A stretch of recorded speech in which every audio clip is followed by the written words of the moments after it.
اور سوال بتائیں۔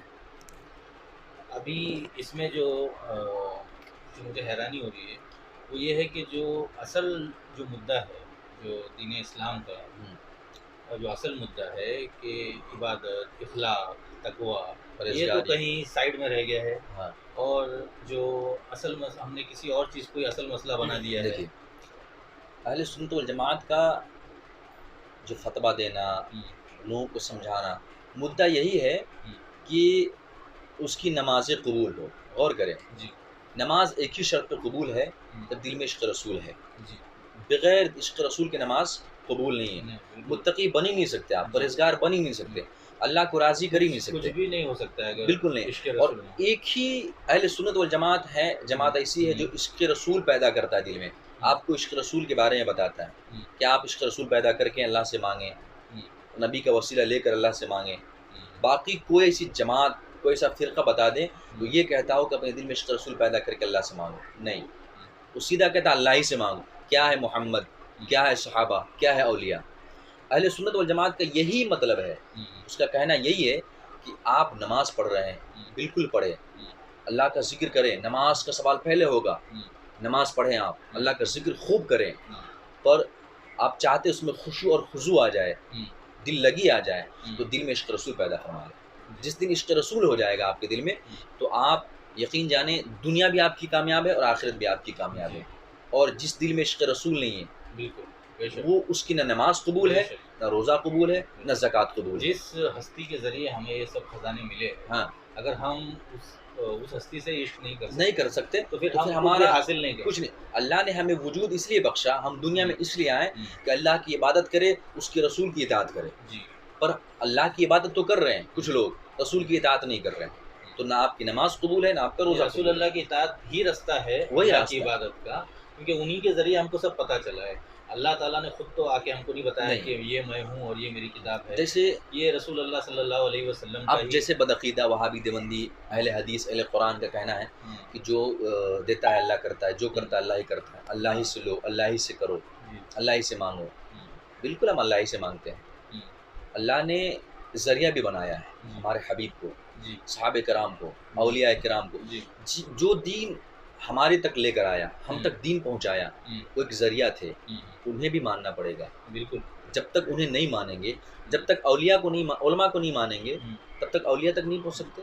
اولیاء کو نہیں اگر مانیں یہ گے، جو سب فرقے جو دوسرے ہیں، اگر یہ اس بات پہ راضی ہو جاتے ہیں، جو آپ نے ابھی اعتراض ظاہر کیا ہے اس پر، اگر یہ لوگ راضی ہو جاتے ہیں تو پھر کوئی مسئلہ ہی نہیں، کوئی مسئلہ نہیں۔ کوئی مسئلہ نہیں۔ آج بھی اہل سنت والجماعت کھلا چیلنج کر رہا ہے کہ آپ ان باتوں سے توبہ کر لیں، ہم آپ کو گلے ملائیں گے۔ آپ نبی کو اپنی طرف پھر بشر اس کے نہ بعد کہیں۔ جو یہ رہے گا، جیسے ابھی یہ جو فرقہ پرستی ہے، اس میں جو ابھی بڑی بڑی تنظیمیں ہیں، دارالعلوم ہے، یہ بھی ہے، تو اس کا ایک کمرشل بھی ایک پوائنٹ آف ویو ہے، یہ جو چیزیں ہیں اس کا ایک کمرشل بھی پوائنٹ آف ویو ہے، تو یہ بھی بیچ میں آتا ہوگا، یہ سب چیزوں کے سب آتے ہیں، جتنے بھی بڑے بڑے مدارس یونیورسٹی یہ سب آتے ہیں۔ ایک مرتبہ جب سارے علماء تنظیم چلانے والے یا جو قاضی ہے وہ جب ایک ساتھ بیٹھیں گے، اپنی ان ساری غلطیوں کو، ہے نا، غلطیوں پر نادم ہو کر، شرمندہ ہو کر سارے باتوں سے توبہ کر لیں گے تو سب ایک ساتھ ہے، سب کا ایک ہی مسلک رہے گا، مسلک حنفی۔ مسلک حنفی سب کا ایک ہی مسلک ہوگا، سب ایک ہی بات کو فالو کریں گے کہ اللہ کا ذکر کرو اور اس کے رسول کی اطاعت کرو، بات وہیں پر ختم ہو جائے گی۔ ایسا کرے تو بہت صحیح، بہت صحیح۔ ابھی اگر کوئی یہ موقف لے کے چلے کہ بھائی مجھے کسی فرقے سے کوئی لینا دینا ہے نہیں، میں اللہ رسول کی اطاعت کروں گا اور اللہ رسول کے راستے پہ چلوں گا، جو حکم مجھے آیا ہے میں وہ مان کے چلوں گا، کوئی فرقے سے، فرقہ واریت سے مجھے کوئی لینا دینا نہیں ہے، کون سی مسجد کون سے فرقے کی ہے اس سے مجھے کوئی فرق نہیں پڑتا ہے، اگر یہ موقف کوئی لے کے چلتا ہے تو اس کے لیے آپ کی صلاح کیا ہے؟ دیکھیے، امام چاروں حق ہے جی، اور ہمیں چاروں امام کو ماننا ہے، جی، اور ان میں سے کسی ایک امام کو اپنا آئیڈیل بنانا ہے، اسی کو فالو کرنا مگر ہے۔ ان لوگوں نے کوئی آپس میں اختلاف والی باتیں تو نہیں کی؟ نہیں، چاروں امام نے کسی نے وہ نہیں، اللہ کے پاس لے جانے والی ہی ہاں، باتیں انہوں نے کی ہے، چاروں نے ہاں، تو ایک کو مانے اور تو دوسرے کی تو خلاف ورزی نہیں ہو جاتی ہے؟ بالکل نہیں۔ ہم کسی ایک امام کو مانیں اور باقیوں کے بارے میں کوئی غلط بات نہ کریں، بالکل کوئی شان میں گستاخی نہ کریں۔ بالکل اب کسی کا یہ کہنا ہے کہ میں صرف اللہ اس کے رسول یعنی قرآن حدیث کا مانوں، باقی بیچ میں کسی کو نہ مانوں، ہاں، نہیں مطلب لیکن باقی جو بھی ہے وہ لوگ قرآن حدیث کی باتیں کرتے ہیں نا، قرآن حدیث وہ کی لوگ باتیں کوئی اور کریں، باتیں تو کرتے نہیں نہیں بالکل نہیں۔ ہیں۔ مطلب آپ کا سوال تھا ہوں، کہ یہ سب سے دور ہو کر، ہوں، فرقہ پرستی سے دور ہو پھر کر، صرف فرقہ پرستی سے دور، کوئی دور ہو امام سے کر، دور ہو کر ہاں، نہیں۔ فرقہ پرستی سے دور ہو کر ہاں، ہم صرف اللہ کو مانیں، اس کے رسول کو مانیں، ہاں، تو ہم تک یہ پہنچا کیسے؟ اماموں کے ذریعے نا۔ تو امام کو تو ماننا ہی، ہاں، امام تو فرقہ پرستی میں کہاں شامل تھے؟ امام، ہاں وہی تو بتا رہا، امام کو تو ماننا ہی پڑے ہاں گا نا۔ ہاں اور امام سے بات یہاں تک کون لے کے آیا؟ علماء کرام، ہاں علماء کرام، ہاں اہل سنت والجماعت۔ ہاں۔ تو اہل سنت والجماعت کو تو آپ کو لازمی ماننا پڑے گا، کیونکہ یہ جماعت حضرت علی کے وقت ہی لیکن میں پیدا اگر ہو گئی۔ اللہ اور رسول کی اطاعت کرتا ہوں، ہوں، فرض کیجیے، تو میں علماء اہل سنت والجماعت کی بات آٹومیٹکلی مان رہا ہوں، ہاں کیونکہ وہ لوگ بھی وہی بات کرتے ہوں گے وہی نا۔ بات کرتے ہیں۔ جو لوگ بھی اگر یہ بات کرتے ہوں یہ گے، سوال پیدا کریں، آپ یہ سوال بتائیں کہ میں ان سارے فرقوں کو نہیں مانتا جو حضور کی شان میں گستاخی کرتا ہے، صحابہ کرام کی بالکل شان میں گستاخی حضور کرتا ہے۔ کے شان میں اگر ہاں کوئی گستاخی کرتا ہے تو اس کے تو لیے ہاں بالکل نہیں جگہ ہے ہاں، میرے دل میں۔ جگہ ہونے ہم کا سوال ہی نہیں اٹھتا۔ ہم اس فرقے کو مانیں گے، ہوں، اس امام کو مانیں گے، اس ہوں، علماء کو مانیں گے جو ہوں، ہماری نبی کی شان بلند کرتا ہے ہاں، اور اللہ کی ہے نا ہوں، ودانیت کا ہمیں، اللہ کی ودانیت کا ہوں، ذکر کرتا ہوں۔ ہے نا، اس کے توحید کی بات ہمیں بتاتا ہے، ہم انہیں مانیں۔ اس میں ایک چھوٹی سی بات نکل کے آ رہی ہے جو میں بتا دوں آپ کو، اور میں آپ کو ایک واضح کر دوں کہ یہ میں سب طالب علم کی حیثیت سے آپ سے سوال پوچھ رہا ہوں، نہ کہ کسی نہیں مذہبی بڑی عالم اچھی کے بات ہے، حساب سے، اس تاکہ میری بھی اصلاح اصلاح ہو ہو جائے اور اور لوگوں یہ کو بھی کچھ دوسروں سمجھ تک یہ بات پہنچے۔ میں آ جائے۔ تو ابھی یہ جو ایسا ہے کہ جو علماء جو ایک عشق سوال تھا رسول، آپ کا، عشق، سنیے ہاں، سنیے، ایک سوال تھا، آپ نے کہا تھا کہ ہم اللہ اس کے رسول کو مانیں، اس کی اطاعت کریں، یہ مسجد یہ وہ مسجد ایسا نہ کریں۔ ہاں جی میں بالکل، ابھی ذکر فرمایا حضرت عثمان غنی کو جب یہودیوں نے شہید کر دیا تو حضرت علی نماز کے لیے گئے، کون سے مسجد میں؟ مسجد نبوی میں، جی، شہید بھی وہیں ہوئے، ہاں اور بعد میں حضرت علی جب نماز کے لیے گئے ہاں۔ تو مصلی پر یہودیوں کا قبضہ تھا، یعنی باغیوں کا، شامیوں کا۔ تو وہ لوگ کیوں نماز پڑھ رہے تھے؟ یہودی لوگ کیوں نماز پڑھ رہے تھے؟ کلمہ گو تھے، کلمہ پڑھتے تھے۔ تو کلمہ پڑھے تو پھر یہودی نہیں رہے نا؟ نہیں سنیے تو صحیح، ہاں، حضرت عمر کے ساتھ، ہاں، سارے صحابہ کے ساتھ ہاں، بلند آواز سے کلمہ پڑھے جی، کہ ہم مسلمان ہو گئے، ہوں، اور پیچھے چل کے ہوں، وہ آپس میں گروپ بندی کرتے تھے کہ ہم وہاں کلمہ صرف پڑھے ہیں، ہوں، ہم مسلمان نہیں ہوئے، ہوں، ہمیں اسلام کو دبانا ہے، بلند نہیں کرنا جی، ہے، مقصد ان کا وہ تھا۔ ہاں، اس لیے وہ جگہ جگہ جا کر، مصر میں جا کر، یمن میں جا کر سب کو ورگلایا، جی، جی، ایک ساتھ کیا، پھر بالکل، حضرت عثمان غنی پر حملہ کیا، جی، پھر شہید کر دیے۔ ہوں، تو انہی باغیوں میں سے ایک علماء ہاں، اس کے امام بنے۔ حضرت علی جب مسجد نبوی میں پہنچے، ہوں، مسجد نبی یہاں جہاں پر حضور رہتے تھے، نماز پڑھاتے تھے، جب وہاں پہنچے تو دیکھا باغیوں کا امام ہے، ہوں، یعنی وہ شامی کا ایک امام ہوں، مصلی پہ کھڑا ہے۔ ہوں، آپ واپس ہو گئے، ہوں، اس دن نماز اپنے گھر میں ادا کی آپ، اور آپ کہتے ہوئے آئے ہوں، کہ اب مسجد نہ دیکھنا، ہوں، امام دیکھنا۔ یہ تو بہت صحیح بات ہے، لیکن معذرت کے ساتھ کہ یہ جو مسئلہ ہے یہ تو بڑا سنگین معاملہ تھا۔ وہاں پہ وہ جو لوگ تھے، وہ جو امام بن گئے تھے، وہ تو اعلانیہ اسلام کے دشمن تھے، ہاں اور انہوں نے اس طرح کا کام وہاں کر کے بھی دکھایا تھا۔ ظاہری طور پہ وہ لوگ اسلام کے دشمن تھے، لیکن ہاں، اس بات کو ہم آج کیسے فٹ کر سکتے ہیں کسی کے اوپر، کیونکہ چلیے، آج کوئی ایسا دشمن تو اسلام کا ہے نہیں۔ ایسا دشمن نہیں اسلام کا، اور خسارہ تو اسلام کا ہو رہا ہے نا۔ اسلام کا سب سے بڑا دشمن وہ ہے، ہوں، یاد رکھیے، جو اپنے آپ کو مسلمان کہتا ہے، ہوں، اور کرے مسلمان کہتا ہے ہوں۔ پر مسلمان نہیں ہے، وہ سب سے بڑا دیکھیے یہ دشمن۔ بات تو ہمارے پہ بھی فٹ ہو سکتی ہے، کیونکہ میں بھی اپنے آپ کو مسلمان کہہ رہا ہوں، لیکن جو سارے جو میرے اللہ تعالیٰ نے جو مجھ پہ فرض کیا ہے ہے۔ وہ سب تو میں بھی نہیں نبھا پا رہا ہوں، اور یہ تو ہر بشر کے اوپر ہم لوگ اس کو فٹ کر سکتے ہیں۔ اور ہاں جو بالکل بالکل جو جو آپ کا کہنا جو ہے۔ پرہیزگاری ہے جس کی اللہ تعالیٰ نے ہم سے ڈیمانڈ کی ہے، وہ ساری پرہیزگاری پہ کیا ہم لوگ عمل کر رہے ہیں؟ بالکل نہیں کر رہے۔ اور سنیں، پہلے سنیں، ایمان کے بعد ہی یہ سب چیز فرض ہوتا ہے۔ پہلے سوال یہاں پہ آپ کا جواب یہ ہوتا ہے، ایمان لانے کے بعد ہی نماز فرض ہے، تو آج زکوٰۃ 1400 فرض ہے۔ سال کے بعد بھی اگر یہ معاملہ یہیں اٹکا ہوا ہے کہ ایمان پہ ہی اٹکا ہوا ہے، تو پھر آگے عمل کب ہوگا؟ وہی سنیں نا، پہلے ایمان لائیں، ہاں، اسلام میں داخل ہو گئے تو نماز، تو روزہ، ہاں، تو زکوٰۃ نا۔ ہاں، اگر ایمان لائے نہیں، پھر یہ کہیں کہ ہم مسلمان ہیں، اب ہر مطلب کوئی کلمہ پڑھ لے اور بولے کہ میں مسلمان ہو گیا، ہاں، غور کریں، مسلمان ہو گیا، پھر وہ اس بات کا انکار کرتا ہے کہ علم غیب مصطفیٰ نہیں ہے، ہاں۔ حضور ہماری طرح بشر ہیں۔ تو اللہ اس کو دیکھے گا۔ اللہ دیکھے گا، پر آپ کا عقیدہ تو خراب ہو گیا نا۔ نہیں نہیں، میں اپنا عقیدہ تو میرے دماغ سے بناؤں گا نا۔ میں اپنا عقیدہ جو ہے ایسے ہی بنا لوں، مطلب مجھے بھی کچھ اللہ تعالیٰ نے دماغ دیا ہے، دماغ مجھے بھی ایک بشر بنا کے بھیجا ہے، بشر بنا کے بھیجا ہے، جانور اشرف المخلوقات میں ہماری گنتی ہماری ہوتی گنتی ہے، ہوتی تو ہے، کچھ ہمارا بھی تو فرض بنتا ہے کہ ہم تھوڑا سوچیں، دماغ لگائیں، تھوڑا لگائیں، عقل لگائیں، یہ تو ہمارا بھی ہمارا بھی فرض بنتا ہے۔ میری ذمہ داری پوری میرے امام پہ تھوڑی ہوگی، پر امام کو اگر میں جہنم میں چلا گیا تو وہاں پہ کیا میں امام کو پکڑوں گا کہ میں یہ امام کی وجہ سے میں جہنم میں آیا ہوں، ان کا موقف میں نے فالو کیا، اس کے لیے میں جہنم میں، اللہ تعالیٰ وہ بات مان تھوڑی لے گا۔ بالکل، سنیں آپ یہ بات کریں تو اس کی وضاحت کر دو۔ جب ہم نماز پڑھتے ہیں غور کریں تو کیا کہتے ہیں، اقتدیت بہذا الامام، یعنی ساری ذمہ داری امام کے اوپر ڈال دی۔ غور کریں، اب نماز قبول ہوا نہیں ہوا ہے نا، نہ امام جانتا ہے نہ میں جانتا ہوں، اللہ جانتا ہے۔ لیکن جو نمازی ہے سنیں، اس کی ذمہ داری کچھ ہے، ذمہ داری اس کی یہ ہے کہ سارے ارکان کو عمل میں لائے۔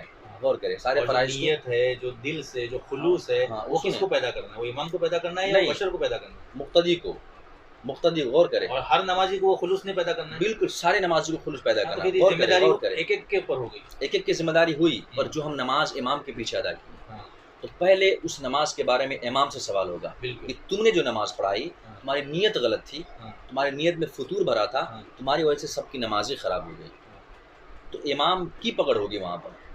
ان کی نیت کا جو خسارہ ہے وہ بھگتیں گے، نہیں، ان کی نیت کا خسارہ دوسرے کیسے بھگتیں گے؟ جیسے ان کی نیت، ہمیں اللہ نے علم سے نوازا، غور کرے، ہمیں اس عہدے پر بیٹھا دیا جہاں ہمیں 10 لوگ فالو کرتے ہیں۔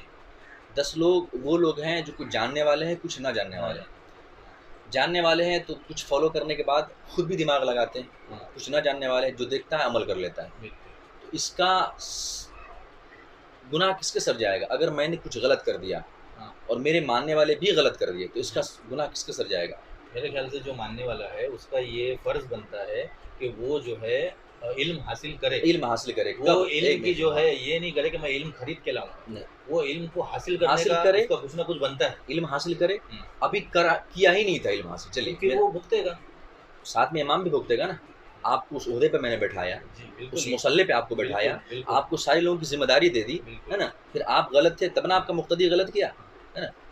اہل حدیث یا سلفی یا کوئی بھی جماعت والے جو بڑے بڑے تنظیم والے ہیں وہ کھلے عام حضور کی شان میں گستاخی کرتا ہے، اس کے جو فالوور ہیں جو اس کو فالو کر رہے ہیں وہ بھی تو غلطی کر رہا ہے نا، گناہ تو اس کے سر بھی جائے گا نا۔ کوئی اگر حدیث سے بات، چلیے کوئی میرے سامنے ایک اور حدیث پیش کر دوں، ایک حدیث پیش کر دوں۔ حدیث کے ذریعے نبی کریم صلی اللہ علیہ وسلم فرماتے ہیں کہ اسلام میں کوئی ایسی چیز ایجاد کی جائے ہے نا، وہ ایسی چیز جس پر عمل کرنے سے یا کسی شخص نے ایسی چیز کا ایجاد کیا اس میں جس کا اسلام کو ضرورت نہیں تھی یا اسلام میں اس کی ضرورت نہیں تھی، تو جب تک اس پر کوئی عمل کرتا رہے گا تو اس کا گناہ جس نے ایجاد کیا، جس نے پیدا کیا، اس کے سر بھی آئے گا اور جو کر رہا ہے اس کے سر بھی آئے گا۔ یہ میں کہہ رہا ہوں، اب غور کریں، اس کے سر پہ بھی آئے گا۔ اب غور کریں، ایک اور حدیث آگے، اسلام میں کوئی ایسی چیز کا ایجاد کیا جس سے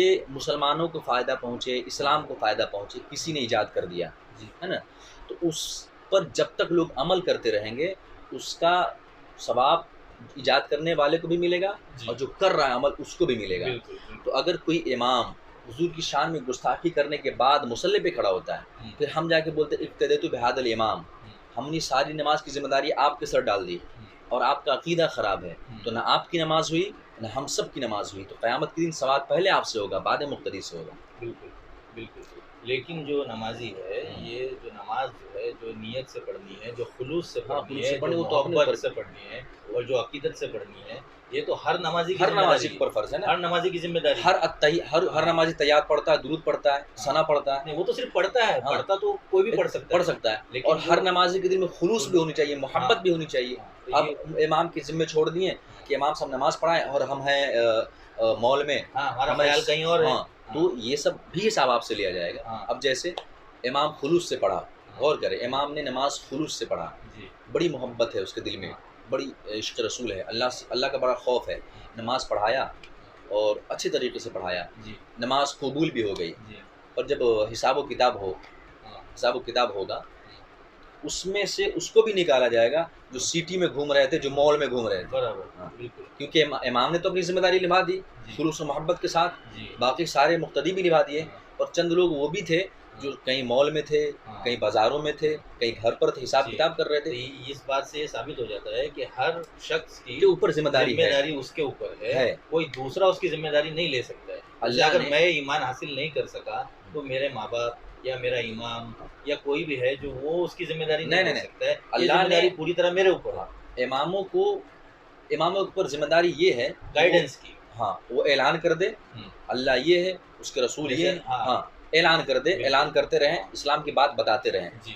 اگر کوئی عمل میں نہیں لایا اس بات کو تو وہ اس کی ذمہ داری پر ہے، اس کے ذمہ. اس کی ذمہ جیسے امام صاحب، ہر امام کہتا ہے کہ نماز فرض ہے، نماز پڑھو. کروڑوں لوگ ایسے ہیں جو نماز نہیں پڑھ رہے ہیں، جی. تو حساب اس سے ہوگا، امام سے نہیں ہوگا. روزہ رکھو، بے شمار لوگ روزہ نہیں رکھ رہے ہیں، ہے نا. تو ویسے ہی اگر یہ اس کو ہم ایسا اگر سمجھنا چاہے، مجھے پتہ نہیں صحیح ہے کہ نہیں، کہ اگر کوئی دیوبندی کے پیچھے نماز پڑھ لی ہے تو وہ اگر اس کا عقیدہ خراب تھا تو وہ جانے. یہ جو ہے بندہ، اس کا عقیدہ اگر صحیح تھا، اس کا عقیدہ صحیح تھا، مگر آپ نے اپنی ذمہ داری، اس نماز کی جماعت کی ذمہ داری کس کو دی؟ امام کو دی. وہ تو صرف امامت کی. ہاں امامت کی.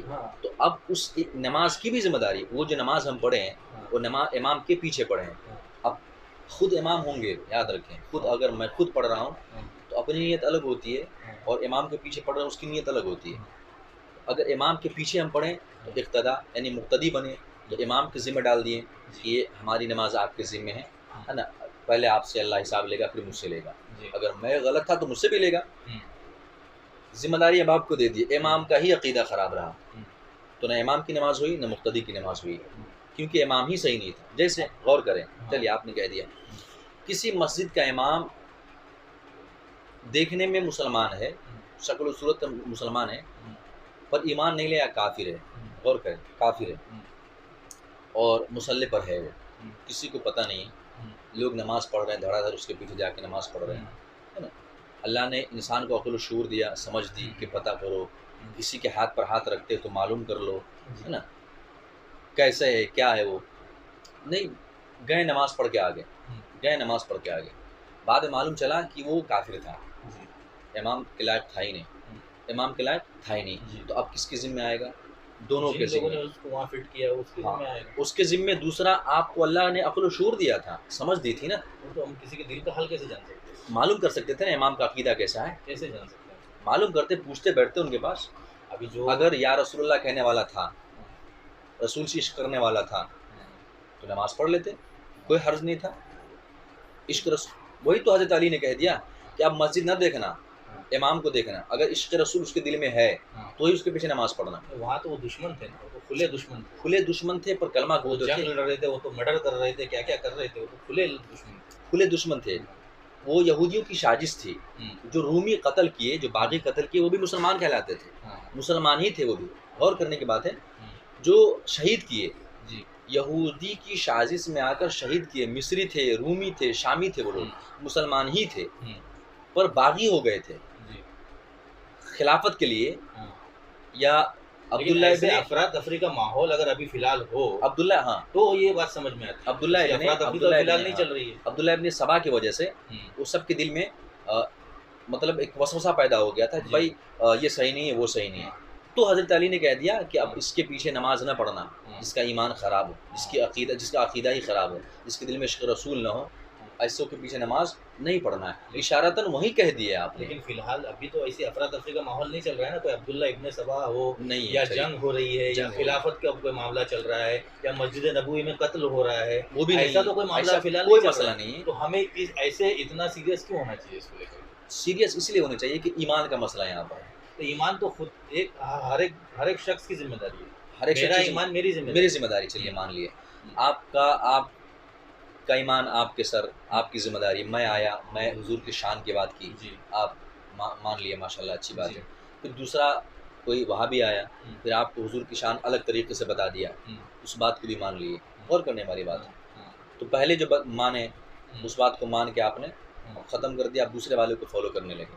میں ویریفائی کروں گا. تو وہی تو میں کہنا چاہ رہا ہوں، کسی امام کے پیچھے نماز پڑھنے سے پہلے ہے نا تحقیقات کر لیں کہ اس کا عقیدہ کیسا ہے. مسئلہ یہیں پر ختم ہو جائے گا. راستے میں ہے اور ہمارے سامنے جو مسجد آ گئی، ہم نے وہاں جا کے تو کبھی تحقیقات نہیں ہو سکتی ہے. قرآن شریف میں مسجد زرار کا ذکر آیا ہے، دوسرے یا تیسرے بارے میں. مسجد زرار جو منافقین مسجد بنائے تھے، غور کرنے کی بات ہے، اور حضور کو آپ نے کہا کہ وہاں چلے اور نماز پڑھائیں، تو آپ نے حکم دیا اس مسجد کو شہید توڑ دو، قرآن شریف میں پڑھیں آپ. دوسرا وہ واضح دشمن تھے، واضح دشمن تھے، منافق حضور تھے. کا جو دور تھا نا ہاں. وہاں پہ جنگ ہو رہی تھی اور وہ لوگ واضح دشمن تھے. وہ لوگ جو توحید، جو رسول اللہ جو پیغام لے کے آئے تھے توحید کا، وہ توحید کو ہی ختم کرنا چاہتے تھے. ایمان ہی جب نہیں ہے. ہاں تو وہ واضح دشمن تھے، وہ لوگ جنگ پہ آمادہ تھے، جنگ لڑ رہے تھے. وہ تو کھلے عام پتہ چل رہا تھا نا، ہم سب کو معلوم ہو رہا تھا جی کہ یہ کھلے عام دشمن ہے، ان کے پیچھے ہمیں نہیں آنا پڑھنا، ہے، نہیں پڑھنا، سیدھی سی نہ بات ہے. نماز پڑھنا ہے، ان کے نہیں. پیچھے آنا ہے. نہیں. تو وہ تو صاف پتہ چل رہا تھا کہ بھائی یہ دشمن ہے. اور جو آج کا دشمن ہے، جو اپنے آپ کو مومن بتا کر لاکھوں کروڑوں کے ایمان سے کھیل رہا ہے، تو وہ فائدہ کس کا کر رہا ہے؟ مطلب جیسے اس ٹائم پہ تو جو لوگ یہ کر رہے تھے تو وہ لوگ اپنے آقاؤں کا فائدہ کر رہے تھے. یہ اسلام کو کمزور کر کے اپنے آقاؤں کا وہ لوگ جو فائدہ کر رہے تھے، یہ اپنے یا وہ لوگ تنظیم کا حکومت اپنے ہاتھ میں لینا چاہتے تھے. ایک مقصد تھا، مقصد تھا. آج کے لوگوں کا مقصد کیا ہے؟ اپنے تنظیم کا فائدہ. اب جیسے تنظیم تو اسی سے جڑا ہوا ہے. تنظیم جو ہے مذہب سے ہی جڑا ہوا ہے. مذہب اگر الگ الگ تنظیم ہے نا، جیسے ہاں مسلک اعلیٰ مسلک حنفی پکڑیے، ابھی مسلک اعلیٰ چھوڑیے، مسلک حنفی وہابی بھی مانتا ہے امام اعظم ابو حنیفہ کو، وہابی نہیں مانتا ہے، سیدھا سیدھا بتا دوں آپ، وہابی امام اعظم کو نہیں مانتا. چاروں امام میں سے امام شافعی کو مانتا ہے، امام شافعی مانتا ہے. عمل ان کی بات، یہاں کیرل میں بھی امام شافعی کو ہی مانا جاتا ہے. سب لوگ شافعی مسلمان ہیں، سب لوگ شافعی مسلمان ہیں. اور کچھ ایسے بھی ہیں جو امام شافعی کی بات کو مان کر خوب نبی پہ درود پڑتا ہے. میں رہ چکا ہوں کیرل میں، پڑھ چکا ہوں.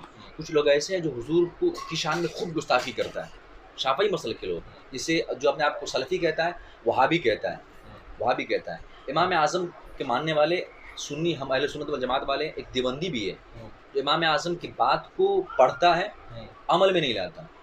امام اعظم نے کہیں نہیں لکھا کہ حضور کے پاس علم غیب نہیں تھا، اور یہ لکھتا ہے کہ حضور کے پاس علم غیب نہیں تھا. میں نے کتاب بتا دے، ریکارڈنگ میں کتاب ہے، اس کتاب میں باضابطہ لکھا ہوا ہے. اس کا کہنا ہے کہ حضور کے پاس علم غیب نہیں تھا، معاذ اللہ.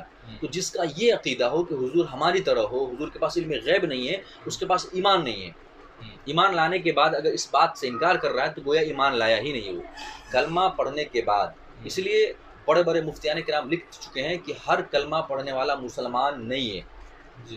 ہر کلمہ پڑھنے کے بعد دل میں عشق رسول پیدا ہو، حب رسول پیدا ہو، اہل بیت سے محبت ہو، صحابہ کرام سے محبت ہو، تو ایمان لانے کے بعد اللہ سے مانگیں، رسول کی اطاعت نہ کریں، رسول کو بالکل اپنی طرح مانے، تو کیسا ایمان؟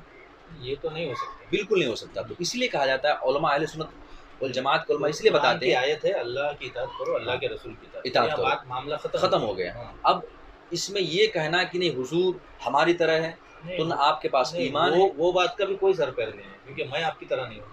میں آپ کی طرح نہیں، ماشاء اللہ. وہ ہماری طرح کیسے ہو سکتے ہیں؟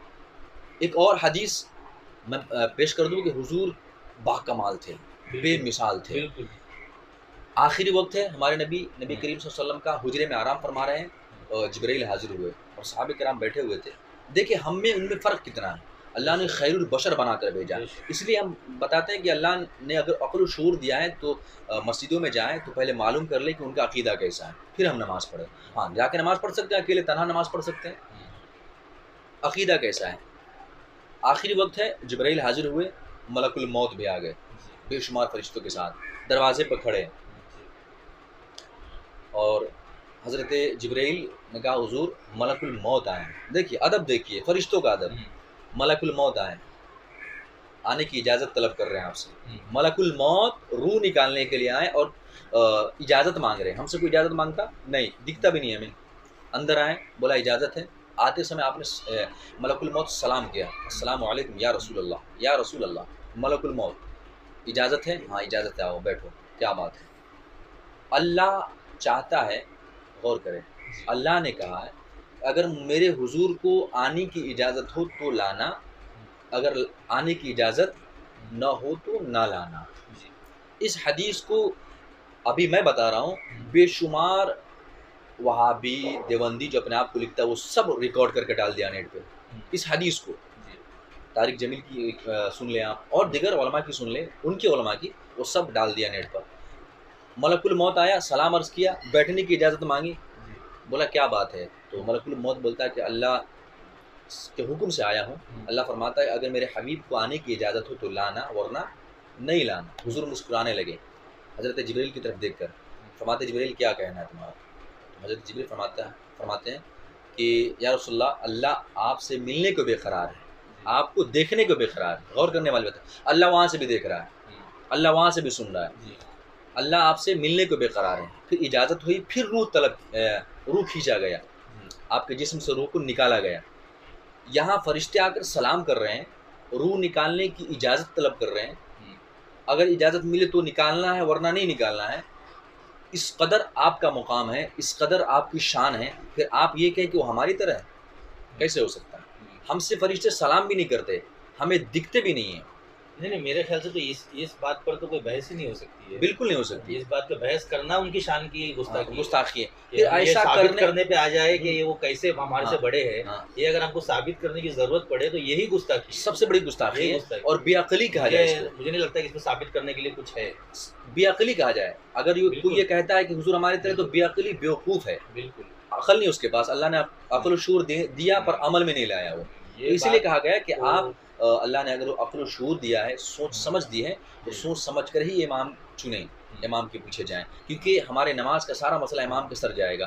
ان سے پہلے حساب ہوگا, پھر ہم سے حساب ہوگا. لیکن جو اہل سنت جماعت کے جو امام ہے جو بھی ہے, اگر ہم مان کے چلے کہ یہ فرقہ جو ہے یہ حق پہ ہے اور یہ امام جو ہے یہ حق پہ ہے, تو پھر بھی یہ معاملہ جو ہے اتنا آسان تو نہیں ہے. حق پہ ہونا جو ہے اتنی معمولی بات تو نہیں ہے.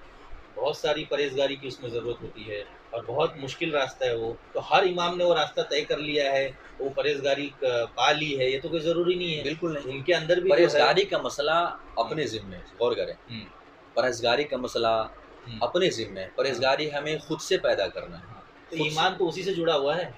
اگر آپ کے اندر پیورٹی نہیں آئی ہے, آپ کے اندر جو ہے پاکی نہیں آئی ہے, تو آپ کا ایمان کہاں مضبوط ہوا ہے؟ امام کا کام ہے آپ کو سمجھانا, آپ کو وہ بات بتانا جو آپ نہیں جانتے.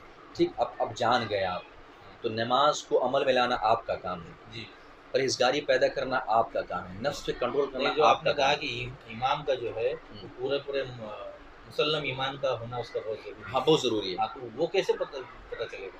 یہ چلو آپ نے الگ الگ فرقے سے پتہ چل گیا, لیکن یہ ایک فرقے میں شامل ہو جانے سے آپ کا سارے جو ہے گناہ دھل گئے, ایسا تو نہیں ہو سکتا. فرقہ میں شامل ہونے سے گناہ نہیں دھلتا. غور کریں, یہ تو وہ امام اگر ایک فرقے کا ہے, اگر امام اہل سنت والجماعت کا ہے, سنیں, ہر کسی کے اندر کوئی نہ کوئی کمی ہے. ہاں, امام بھی ہے, کچھ گناہگار ہے, کچھ وہ تو ہم کو نہیں پتہ چلے گا, لیکن ہم ان کے پیچھے نماز پڑھ رہے ہیں.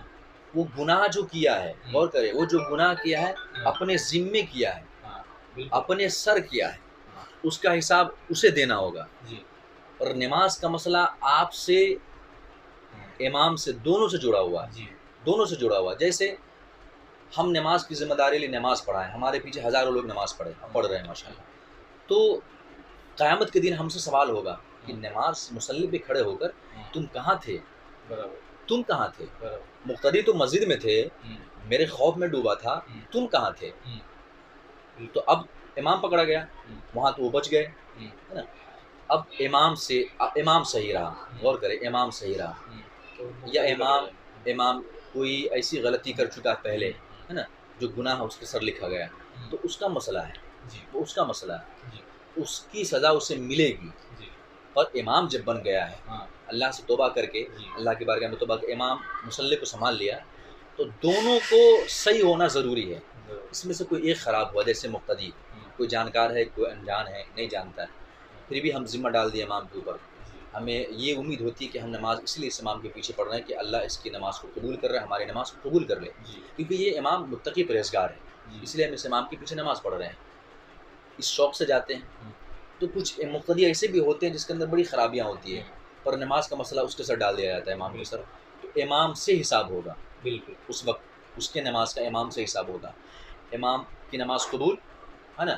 اب مقتدی کا مسئلہ آیا, کچھ مقتدی ایسے بھی ہوں گے جس کی نماز قبول ہے, کچھ مقتدی ایسے ہوں گے جس سے سوال ہوگا کہ تمہارا امام تو صحیح تھا, وہ صحیح نماز پڑھایا, تم کہاں تھے. جس طریقے سے امام سے سوال ہوگا, مقتدی سے بھی سوال ہوگا, تم کہاں تھے. تو دونوں کو صحیح ہونا ضروری ہے. ایسا نہیں کہ امام ہی صحیح ہو اور مقتدی صحیح نہ ہو. امام کچھ سارے مسائل کے بارے میں معلوم ہو. یہ ایسے بھی ہو سکتا ہے نا کہ امام سے یہ پوچھا جائے کہ بھائی تمہارے دل میں تو عشق رسول نہیں تھا لیکن تمہارے پیچھے جو نماز پڑھ رہا ہے اس کے دل میں عشق رسول تھا. ہاں. یہ اس طرح سے بھی تو معاملہ ہو سکتا ہے. جب آپ کو معلوم تھا تو کیوں گئے ایسے امام کے نہیں پیچھے؟ معلوم نہیں تھا بھائی اس کے جب تک معلوم نہیں تھا. غور کریں، جب تک معلوم نہیں تھا. معلوم نہیں تھا. ہاں. جیسے کچھ لوگ قرآن شریف میں لکھا ہوا ہے کہ جو پچھلے دین پر ایمان لائے ہے نا، یا دین اس تک نہیں پہنچا اور بہت سارے گناہ کیے، اس کا معاملہ اللہ سے. جب دین میں داخل ہو گیا، گناہوں سے توبہ کر لیا، تو آگے اس کے اوپر ذمہ داری بن جاتا ہے کہ اسلام کی ساری باتوں کو فالو کرے، اس پر عمل کرے. تو یہ مسئلہ ہو جائے گا. جب تک جانکاری نہیں تھی ہم اس کے پیچھے نماز پڑھے، اب ہمیں معلومات ہو گئی کہ یہ بدعقیدہ ہے، اس کے دل میں عشق رسول نہیں ہے، تو ہم گناہوں سے توبہ کریں اور اس امام کو ڈھونڈیں جس کے دل میں عشق رسول ہے. اللہ نے ہمیں عقل و شعور دیا ہے، سوچ سمجھ دی ہے، پیر ہے، ہاتھ ہے، ہم چل سکتے ہیں، بول سکتے ہیں، بات کر سکتے ہیں. کس لیے؟ یہ سب صحیح غلط کا فیصلہ کرنے کے لیے.